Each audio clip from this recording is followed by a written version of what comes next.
이르는 산 같아서 여전히 그 자리에 계셔 눈을 들면 보이리라 날 위한 그 사랑. 아멘. 주는 나의 도움이시며 주의 계획 영원하시네. 주의 위엄한 내 믿음으로 순종해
여전히 그 자리에 계셔 여전히 그 자리에 우리 주님만을 바라보며 의지하며 나아갑니다. 눈을 들며 보이리라 날 위한 그 사랑. 아멘. 주는 나의 도움이시며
역사하시며 우리와 함께 하시는 그 주님을 이 시간 박수치며 우리 일상에 찬양하시겠습니다.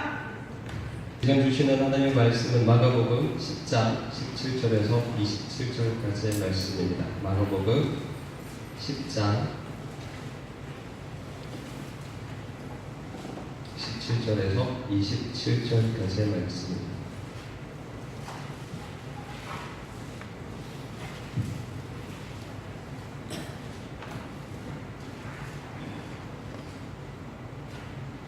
마가복음 10장 17절부터 27절 말씀까지 한 절씩 교독하시겠습니다.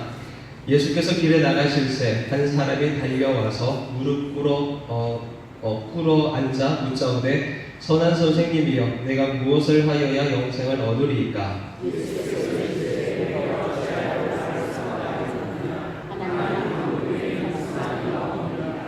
내가 계명을 안 하니 살인하지 말라, 간음하지 말라, 도둑질하지 말라, 거짓 증언하지 말라, 속여 빼앗지 말라, 내 부모를 공경하라 하였느니라.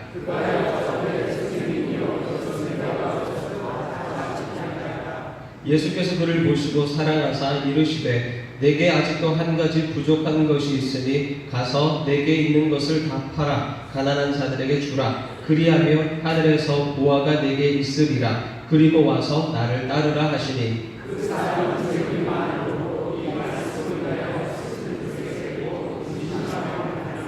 예수께서 둘러보시고 제자들에게 이르시되 재물이 있는 자는 하나님의 나라에 들어가기가 심히 어렵도다 하시니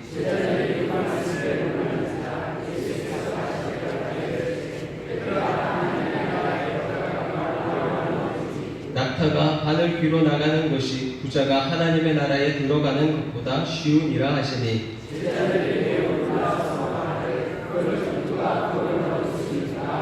같이 하겠습니다. 예수께서 그들을 보시고 이르시되 사람으로는 할 수 없으되 하나님으로는 그렇지 아니하니 하나님으로서는 다 하실 수 있느니라. 아멘. 오늘의 말씀의 제목은 부자를 닮은 교회입니다. 오늘 말씀 잘 아시는 말씀이시죠? 한 사람이 예수님을 찾아옵니다. 그래서 이렇게 질문합니다. 어떻게 하여야 영생을 얻을 수 있습니까? 혹시 답을 아십니까? 어떻게 하면 영생을 얻을 수 있을까요? 알면서도 많으시는 줄로 생각하겠습니다. 어떻게 하면 영생을 얻을 수 있을까요? 예수님께서 이렇게 말씀합니다. 계명을 지키라. 그러자 이 사람이 자기가 어려서부터 계명을 열심히 다 지켰다고 자신 있게 이야기합니다. 그러자 예수님은 그 사람에게 한 가지 부족한 것이 있으니 내게 있는 것을 다 팔아 가난한 자들에게 주라. 그리하면 하늘에서 보화가 내게 있으리라. 그리고 와서 나를 따르라 말씀합니다. 이 말씀에 이 사람은 근심하여 떠났다라고 성경은 기록하고 있습니다. 이 사람의 행동을 보고 있던 제자들에게 예수님께서 질문합니다. 예수님께서 이렇게 말씀합니다. 재물이 있는 자는 하늘나라에 들어가기가 심히 어렵다. 얼마나 어려운가 하면 낙타라는 동물이 실과 바늘을 꿰는 그 바늘길을 들어가는 것보다 어렵다라고 말씀합니다. 가능할까요? 불가능할까요? 불가능하다고 이야기하고 있는 겁니다. 그런데 정말 낙타가 바늘길로 들어가는 이 불가능한 것보다 재물이 많은 자가 자기 소유를 다 팔아 가난한 자들에게 주고 하늘의 보화를 바라보면서 예수님을 따르는 것이 더 불가능한 것인가? 우리는 둘 중에 무엇이 더 불가능할 것 같으세요? 하나님은 재물이 많은 자가 천국에 들어가는 것이 더 불가능하다라고 이야기합니다. 말씀에서 알 수 있듯이 이 재물이 많은 사람은 계명을 어려서부터 잘 지켰습니다. 이 행동은 계명을 따라서 하나님을 잘 섬기는 것으로 보였습니다. 계명을 따라서 이웃들도 잘 사랑하고 섬기는 모습으로 보였을 겁니다. 그런데 이런 부자가 천국에 들어가는 것이 낙타가 바늘길을 통과하는 것보다 어렵다라고 말씀합니다. 저 사람의 삶과 비교해 봤을 때 나는 내 모습은 우리의 모습 너무 초라해 보이죠. 그러면 우리는 뜨끔하죠. 나는 천국에 들어갈 수 있나? 저 사람이 못 간다면 나는 근처에도 못 가겠구나 라는 그런 마음이 듭니다. 다시 본문 처음으로 돌아가면 내가 무엇을 하여야 영생을 얻을 수 있습니까? 라는 이 질문은 이제 재물 많은 사람의 고민이 아니라 나의 고민이 되어져 버린다는 겁니다. 솔직히 예수님께서 이 사람을 칭찬하면서 너만큼만 하면 천국 갈 수 있어 라고 이야기하면 얼마나 옆에 있는 사람들이 좋아요. 저 사람만큼만 하면 되겠구나. 소위 우리 금메달 올림픽에서 금메달 따는 선수들처럼 저 사람이 저만큼 노력해서 금메달을 땄네. 나는 다음에 이 사람보다 더 열심히 해서 이만큼 하면 나도 금메달 딸 수 있겠구나. 그런 기대가 있고 그런 목표가 있으니까 훈련하는 거잖아요. 뼈를 깎는 고통도 참아가면서 훈련을 합니다. 그래서 금메달을 따면 얼마나 행복합니까? 그런데 예수님께서 말씀하시는 거예요. 쟤 안 돼 라고 하는 겁니다. 저 사람이 안 된다면 그럼 옆에 있는 나는 어떻게 되어지는 거예요? 끔찍한 이야기가 저 사람이 실망해서 돌아오는 것보다 말은 안 하고 행동은 안 하지만 지금 내 속은 막 무너지고 있는 거예요. 사랑하는 성도 여러분, 어떻게 하면 영생을 얻을 수 있습니까? 예수님만 믿으면 영생할 수 있습니까? 확신 없으십니까? 예수님만 믿으면 구원받는 줄로 믿습니다. 그런데 오늘 예수님을 믿는다고 하면서 여기 앉아있는 우리에게는 다르게 말씀하시고 있는 것이죠. 우리가 예수님을 믿는다는 이 믿음이 내게 있는 것을 다 팔아 가난한 자들에게 주고 하늘의 보화를 쌓으며 예수님을 따르는 구체적인 삶으로 나타나야 한다라고 말씀을 하고 있는 겁니다. 재물이라는 것, 힘이 있습니다. 사람을 움직이는 권력도 있습니다. 요즘 세상을 들썩이게 하는 연예계의 이 사건들, 결국 돈이 만들어낸 것이잖아요. 재물과 권력의 그런 비리들이 다시 보여지고 있습니다. 이 재물이 교회 안에서 교회 안에서나 성도 한 사람 안에서 하나님께서 기뻐하시는 선하고 바른 모습으로 사용되어지면 참 감사합니다. 그런데 결코 그럴 일이 많이 없습니다. 하나님의 뜻을 뒤로하고 자기의 뜻을 펼치는데 너무 빠릅니다. 그렇게 빠른 만큼 죄를 짓기가 그만큼 빠르다라는 것이 재물이 가지고 있는 유혹입니다. 빠르다고 하는 만큼 고민하지 않는 것이죠. 고민하지 않는 만큼 기도하지 않는 겁니다. 기도하고 기도하면서 하나님의 뜻을 찾는데 소홀한 만큼 대신 돈으로 빠릅니다. 힘으로 빠릅니다. 빠른 일처리가 눈에 보이면 다들 칭찬합니다. 다들 우아하고 공감도 합니다. 그러나 하나님의 뜻을 찾는데 소홀했던 만큼 결국은 모래성처럼 무너져 내리게 되어지고요. 그 무너져 내리는 결과들 속에서 갈등과 아픔과 후회하는 경우들을 참 많이 남긴다는 것을 보게 되었습니다. 바라기는 오늘 말씀을 통해서 혹시 우리 안에 그런 모습들이 있지 아니한가 변화와 도전이 있기를 간절히 소망합니다. 먼저 21절 말씀 같이 한번 보겠습니다. 21절 말씀 다시 한번 우리 한 목소리로 읽겠습니다. 예수께서 그를 보시고 사랑하사 이르시되 내게 아직도 한 가지 부족한 것이 있으니 가서 내게 있는 것을 다 팔아 가난한 자들에게 주라. 그리하면 하늘에서 보화가 내게 있으리라. 그리고 와서 나를 따르라 하시니. 아멘. 예수님은 이 사람이 참 마음에 들었나 봅니다. 길을 가는 도중에 자기 앞에 나와서 무릎 꿇고 앉는 모습, 겸손한 모습을 보여주고 있습니다. 그렇게 자기 앞에 겸손하게 무릎 꿇고 질문을 합니다. 질문이 어떤 거예요? 어떻게 하면 영생을 얻을 수 있습니까? 영생을 얻는 방법입니다. 어떻게 하면 더 많이 벌까요? 어떻게 하면 병을 고칠까요? 그것도 아니고 수준을 더 높여서 영생에 관한 질문을 하고 있습니다. 예수님 마음에 쏙 들었지 않았을까요? 게다가 자기가 어려서부터 계명을 철저하게 지켰다고 자신있게 이야기합니다. 이 정도면 괜찮지 않습니까? 라고 하는 이 사람을 향하여서 예수님도 이 사람의 삶을 아시고 사랑하는 마음을 보여주고 있습니다. 그래서 사랑하사 이르시되 라고 이야기합니다. 그런데 이 사람의 질문을 다시 한번 기억해 보십시오. 이 사람이 질문하고 있는 요지가 무엇일까요? 왜 이 사람은 예수님 앞에 와서 어떻게 하면 영생을 얻을 수 있습니까? 라고 질문하고 있습니다. 왜 그런 질문을 하고 있을까요? 자기는 지금 영생을 받지 못했다라는 거예요. 다 있습니다. 재물도 있고 다 있습니다. 자기가 만족하는 삶이 다 있습니다. 그러나 영생은 없다라는 것을 발견하고 예수님 앞에 온 겁니다. 율법을 지키며 영생에 대한 고민을 하고 있는 이 사람의 모습, 예수님의 마음에도 사랑받을 만하지만 그렇다고 해서 사람의 행실이 곧 영생을 얻을 만한 의의 수준이 아니다라는 것을 이야기합니다. 그래서 예수님이 이렇게 이야기하죠. 내가 아직도 한 가지 부족한 것이 있으니 가서 내게 있는 것을 다 팔아 가난한 자들에게 주라. 그리하면 하늘에서 보화가 내게 있으리라. 그리고 와서 나를 따르라 말씀합니다. 사랑하는 성도 여러분, 이 대화와 사건을 통해 우리에게 가르쳐 주시고자 하시는 하나님의 메시지, 예수님의 의도가 있습니다. 예수님의 의도를 알기 위해서는 말씀을 거슬러서 좀 올라가야 합니다. 이 재물 많은 사람을 만나는 이 사건과 이 이야기는 마태복음 8장에서부터 시작되어지는 한 주제 아래서 잠깐 나오는 사건입니다.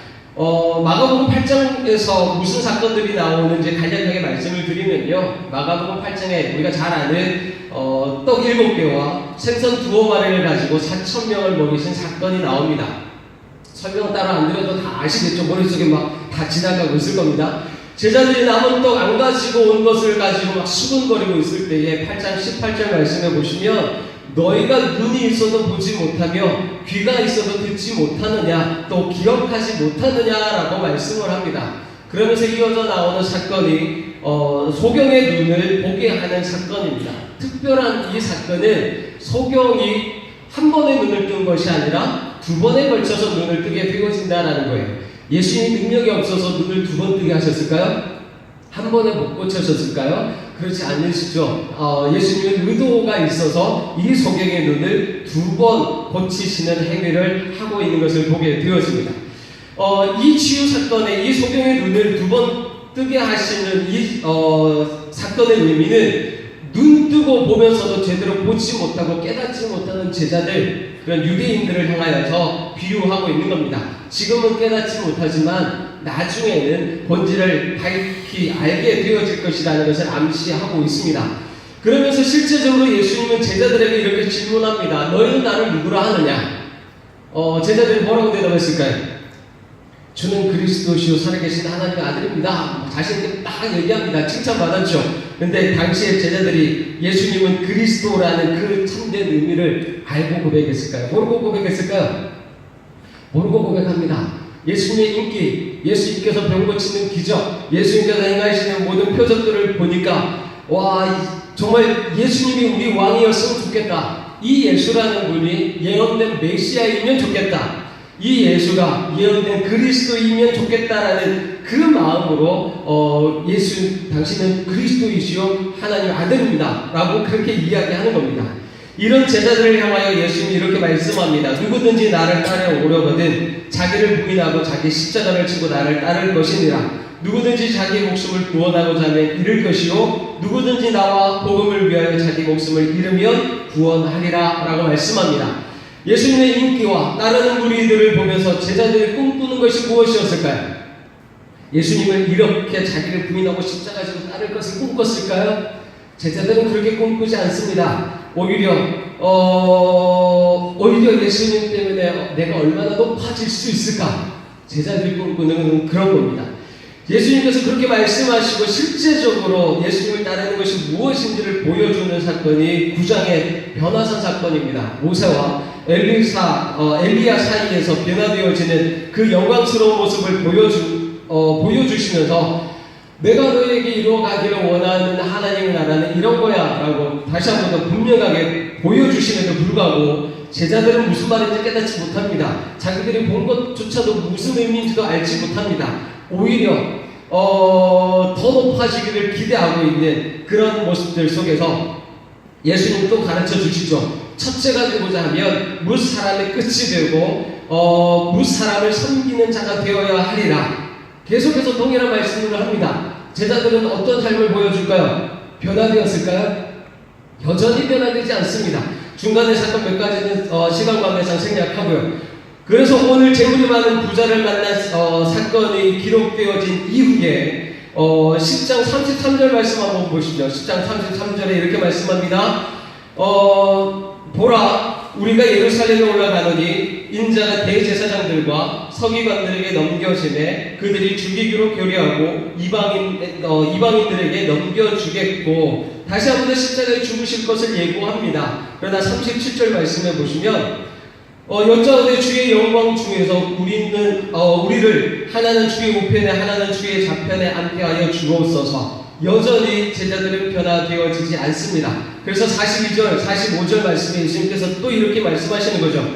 예수께서 불러다가 이르시되 이방인의 집권자들이 그들을 임의로 주관하고 그 고관들이 그들에게 권세를 부리는 줄을 너희가 알거니와 다시 말해서 니네들이 계속해서 내가 집권자가 되어지면 너희가 한 자리에 차지하는 고관이 되어지고 한 자리에 높은 자리에 차지할 것을 꿈꾸는데 세상은 그렇게 하는지 모르겠지만 나는 그게 아니다라고 분명하게 이야기합니다. 그러면서 43절 이후에 너희 중에는 그렇지 아니하니 너희 중에 누구든지 크고자 하는 자는 너희를 섬기는 자가 되고 너희 중에 누구든지 으뜸이 되고자 하는 자는 모든 사람의 종이 되어야 하고 인자가 온 것은 섬김을 받으려 함이 아니라 도리어 섬기려 하고 자기 목숨을 많은 사람의 대속물로 주려 함이니라 라고 이야기합니다. 이 사건 뒤에 소경 바디메오가 눈을 뜹니다. 그리고 나서 11장부터 이어지는 사건이 예수님께서 예루살렘 성에 입성하시면서 십자가의 길을 걸어가시는 이야기들이 기록되어지고 있습니다. 성경 바디메어가 눈을 떴습니다. 한 번에 떴습니다. 무슨 의미일까요? 제자들이 눈치채기 시작했다는 겁니다. 사건들의 그림이 이해되시나요? 이해가 안 되시면 집에 가서 다시 한 번 더 8장부터 여기까지 쭉 읽어보시면 11장부터 예수 그리스도께서 예루살렘에 올라가시고 그 십자가의 걸음을 걸어가시는 예수님의 모습이 더 은혜 가운데 임하게 되어질 줄로 믿습니다. 이 스토리 중간에 예수님께서 이 부자를 왜 만났는지, 이 부자를 통해서 제자들에게 무슨 말을 하고 싶었는지 그 의미를 아마 이해하셨을 겁니다. 이는 바로 오늘 저와 여러분들에게 이 마지막 때를 살아가는 우리에게도 동일하게 하시는 말씀이 아닐까라고 생각합니다. 부자가 예수님을 찾아와서 이렇게 질문합니다. 어떻게 하여야 영생을 얻을 수 있습니까? 나는 부자로 사는 삶에 만족합니다. 계명도 철저하게 지켜가고 있습니다. 그런데 영생이 없습니다. 어떻게 하면 영생을 얻을 수 있습니까? 제자들은 무엇을 꿈꾸나요? 예수님 때문에 부자 되어지고 예수님 때문에 권력이 있기를 원하고 그렇게 재물이 많아지고 권력이 있으면 지금보다 계명을 지키는데 수월하지 않을까? 이 낮은 신분, 이 처지에서 우리 삶의 처지에서 하나님의 말씀 지키는 거 너무 어려워. 예수님 때문에 내가 조금 승진하면 저들보다 좀 더 잘 지킬 수 있을 것 같아. 지금 제자들이 그런 거 생각하고 있다는 겁니다. 이 질문이 어떻게 보면 이 마지막 때를 살아가는 우리 교회와 또한 성도의 모습이 아닐까, 참 많이 닮아있지 않을까 생각합니다. 사랑하는 성도 여러분, 이 마지막 때에 우리는 어떻게 하면 영생을 얻을 수 있을까요? 교회는 어떻게 하면 영생을 지켜낼 수 있을까요? 21절 말씀, 예수님의 말씀을 주목할 필요가 있습니다. 내게 아직도 한 가지 부족한 것이 있으니 가서 내게 있는 것을 다 팔아 가난한 자들에게 주라. 그리하면 하늘에서 보화가 내게 있으리라. 그리고 와서 나를 따르라 라고 말씀합니다. 오늘날 교회 모습들 다들 너무너무 잘합니다. 성도님들도 다들 열심히 합니다. 제자훈련 열심히 받으시고요. 각종 봉사하는 일들에 자기들의 시간과 물질과 헌신들을 드리면서 다들 너무너무 열심히 합니다. 교회 사역을 위한 매뉴얼들도 너무너무 잘 나와 있습니다. 서점에 가면 책으로 딱딱 정리되어 나와 있고요. 거기에 책에 기록된 대로 서로 역할들을 맡아서 연극하듯이 하기만 하면 다들 전문가처럼 보이고요. 진행되어지는 모든 모습들이 성령 충만한 것처럼 보이는 그런 매뉴얼들이 얼마나 많은지 모릅니다. 그런데 정작 예수님께서 이 마지막 때에 교회를 향하여 하시고 싶은 말씀이 다 좋은데 나를 따르라, 이 말씀이지 않을까라고 생각해 봅니다. 예수님은 제자들에게 시종일관 말씀합니다. 누구든지 나를 따라오려거든 자기를 부인하고 자기 십자가를 지고 나를 따를 것이니라. 누구든지 자기 목숨을 구원하고자 하면 잃을 것이요 누구든지 나와 복음을 위하여 자기 목숨을 잃으면 구원하리라. 누구든지 첫째가 되고자 하면 무 사람의 끝이 되고 무 사람을 섬기는 자가 되어야 하리라. 너희 중에는 그렇지 아니하니 너희 중에 누구든지 크고자 하는 자는 너희를 섬기는 자가 되고 너희 중에 누구든지 으뜸이 되고자 하는 자는 모든 사람의 종이 되어야 하리라. 인자가 온 것은 섬김을 받으려 함이 아니라 도리어 섬기려 하고 자기 목숨을 많은 사람의 대속물로 주려 함이니라 라고 말씀합니다. 그래서 결국 예수님께서 보여주신 것이 무엇입니까? 제자들의 발을 씻어주셨습니다. 우리 죄를 담당하시고 십자가의 고난의 길을 걸어가셨는 줄로 믿습니다. 이것이 마지막 때의 교회의 모습이어야 하지 않을까 생각합니다. 예수님께서 왜 십자가의 길을 걸어가셨을까요? 인기가 없어서요? 왕을 차지할 만한 권력과 실력이 없으셔서요? 달리 말해서 구약에서 이스라엘 나라가 왜 멸망하였을까요? 왜 멸망하여서 이방 나라의 포로로 끌려가야 했을까요? 힘이 약간 작은 국가라서 그랬을까요? 아니죠. 영적인 문제입니다. 민족이 작다고 핍박받는 민족이 절대 아닙니다. 영적으로 믿음이 있으면 그 누구도 침범하지 못하는 하나님의 나라입니다. 영적으로 믿음을 버려버리면 이방 나라에 포로로 끌려갈 수밖에 없었던 그 민족의 모습을 보여줍니다. 반대로 주님께서 다시 오시는 날도 마찬가지일 겁니다. 주님께서 다시 오시는 날 세상 모든 열방과 민족들 가운데 복음이 증거되어질 겁니다. 교회가 셀 수 없이 많아질 겁니다. 그렇게 되어지면 예수님께서 오실까요? 아니요. 영적인 본질을 잃어버리면, 빛을 잃어버리면 그때에 예수님이 재림하십니다. 이것은 2000년 전에 예수님께서 이 땅에 성육신 하실 때도 예고하신 겁니다. 동방박사들이 빛을 따라오다가 빛을 잃어버렸을 때 누가 등장하나요? 빛을 잃어버렸을 때 헤롯이 등장합니다. 빛을 잃어버렸을 때 그들이 걸어 들어간 곳은 궁전이었습니다. 이는 다시 말해서 예수님의 빛을 따라가는 교회가 빛을 잃어버리면 적그리스도가 등장하는 맥락과 그 맥락을 같이 한다라는 겁니다. 그러다가 교회가 다시 빛을 바라보게 되어지면 동방박사가 아기 예수를 만나 경배하는 것처럼 교회도 재림의 예수님을 만나서 경배하게 되어질 줄로 믿습니다. 말씀을 정리하겠습니다. 사랑하는 성도 여러분, 예수님께서 오늘 우리에게 말씀하시는 것, 예수님은 부자가 되기 위해서 이 땅에 오시지 않았다라는 겁니다. 오히려 내어주려고 이 땅에 오셨습니다. 이런 삶의 방식, 예수님께서 이런 삶을 우리 가운데 보여주신 그 사랑과 그 섬김을 본받아서 예수님처럼 살기를 힘쓰고 또한 예수님처럼 살아가는 우리가 되어지기를 간절히 소망합니다. 그러나 이것은 여전히 쉬운 문제는 아닙니다. 그래서 예수님께서 우리 가운데 보여주신 답이 있죠. 그것이 27절 말씀입니다. 27절, 10장 27절 말씀 다 같이 한 목소리를 읽으시겠습니다. 예수께서 그들을 보시며 이르시되 사람으로는 할 수 없으되 하나님으로는 그렇지 아니하니 하나님으로서는 다 하실 수 있느니라. 아멘. 다 하실 수 있는 하나님이 우리의 소망 되어 주신다는 것이 얼마나 다행인지 모릅니다.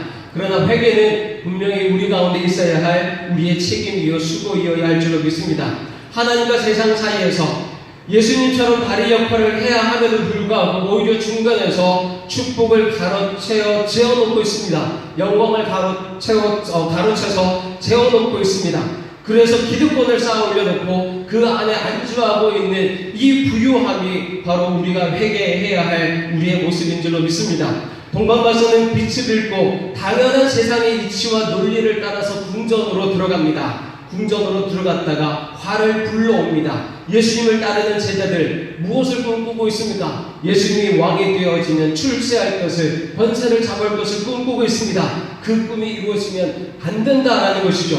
혹시 우리는 정말 궁전으로 들어가 있고 출세했고 권세 부리고 있으면서 하나님이 이 정도면 되지 않습니까? 라고 하는 우리의 모습이 있지 아니한가요? 부자가 나쁘다는 건 아닙니다. 부자 되지 말라는 것도 아닙니다. 이 재물 많은 사람을 닮은 교회, 그런 성도가 되면 안 된다는 겁니다. 하나님 말씀, 그거 없어도 나는 부자로 잘 살 수 있습니다. 그런 마음이 우리 가운데 있다면 내려놓아야 할 줄로 믿습니다. 내려놓을 수 있는 은혜가 있기를 주님의 이름으로 축원합니다. 내려놓으면 예수님이 서실 줄로 믿습니다. 다 내려놓으면 재물도 내려놓고 뭐 다 내려놓으면 우리 뭐예요? 우리 뭐 하냐고 할 때 예수님께서 나타나십니다. 우리가 뭐 하려고 막 몸부림치면 예수님 팔짱 끼고 가만히 있다가 예전에 그랬잖아요. 예전에 지금보다 더 열악한 환경 가운데서 뭐 할 수 있었어요. 그때도 뭐 할 수 없어서 오히려 더 기도했습니다. 오히려 주님의 이름 더 높이 불렀습니다. 그때는 기적들이 일어났습니다. 요즘은 다 알아서 되어져요. 그죠? 환경이 얼마나 좋아졌어요. 다 되니까 오히려 기도 안 해요. 오히려 더 바쁜 삶들을 살아가면도 불구하고 기적이 일어나지 않는 것, 그것이 예수님께서 우리 가운데 서 계신 모습이 아닐까요? 다 내려놓으면 예수님만 바라보게 되어지면 그때에 예수님께서 우리 가운데 서실 줄로 믿습니다. 영생은 오직 예수님께만 있는 줄로 믿습니다. 이 믿음과 길을 지켜내는 우리 성도님들과 교회 되어지기를 주님의 이름으로 축원합니다. 그러니까 기도하겠습니다. 사랑이 많으신 하나님, 우리를 아시고 또한 우리가 부족함에도 은혜 받을 자격이 없음에도 불구하고 사랑으로 우리를 품으시며 인도하심을 감사드립니다. 우리의 부족함에 진노하시지 아니하시고 오늘도 변함없는 사랑을 주시사 말씀으로 우리 영을 새롭게 하시고 나아갈 길을 보여주심을 감사드립니다. 우리가 경험하고 배우고 그래서 가진 것으로 쌓아올린 것들이 얼마나 많은지 돌아보게 하여 주시옵소서. 우리가 그렇게 살면 되는 줄 알았습니다. 교회도 그렇게 세워가면 되는 줄 알았습니다. 그런데 오늘 주님께서 이렇게 말씀합니다. 다 좋은데 나를 따르라 말씀하십니다. 성령님, 우리 눈을 열어 주를 보게 하여 주시옵소서. 우리 심령을 돌이켜서 예수 그리스도 앞에 다시 서게 하여 주시옵소서. 주님의 말씀을 듣고 주님과 걸음을 맞춰 갈 수 있는 우리의 믿음이 되어지게 하여 주시옵소서. 이 시간 주님 앞에 예물을 드리는 손길을 주께서 기억하여 주시사 꿈을 주셨습니다. 은사를 주셨습니다. 우리의 삶을 허락하여 주셨는 줄로 믿습니다. 주님 앞에서 주님을 인하여 꿈꾸며 나갈 때에 그 걸음걸음에 하나님의 복이 있게 하여 주시옵소서. 모든 말씀 예수 그리스도의 이름으로 기도드리옵나이다. 아멘.